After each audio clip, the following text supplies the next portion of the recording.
திருவண்ணாமலை மாவட்ட ஆட்சியர் பாஸ்கர் பாண்டியன் கிரிவலம் சாலை மற்றும் பேருந்து நிலையம் உள்ளிட்ட பகுதிகளில் இன்று அதிகாலை 4 மணி அளவில் தீவிர ஆய்வு மேற்கொண்டனர்.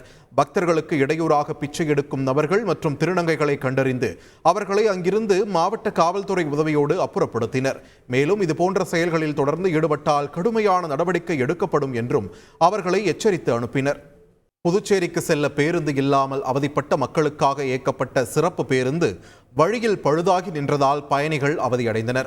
புதுச்சேரிக்கு செல்ல ஏராளமான நோயாளிகள் மற்றும் தொழிலாளர்கள் பேருந்து இல்லாமல் பேருந்து நிலையத்தில் காத்திருந்ததை கருத்தில் கொண்டு கடலூர் பணிமனையில் இருந்து சிறப்பு அரசு பேருந்து ஒன்று புதுச்சேரிக்கு இயக்கப்பட்டது. 100க்கும் மேற்பட்ட பயணிகளுடன் பேருந்து புறப்பட்ட 2 கிலோமீட்டர் தொலைவில் பழுதாகி நின்றது. நீண்ட நேரம் காத்திருந்து பேருந்து பயணத்தை தொடங்கிய பயணிகள் பாதி வழியில் பழுதாகி நின்ற அரசு பேருந்தால் மீண்டும் அவதியடைந்தனர். செய்திகளை உடனுக்குடன் தெரிந்து கொள்ள உடனே சப்ஸ்கிரைப் பண்ணுங்க.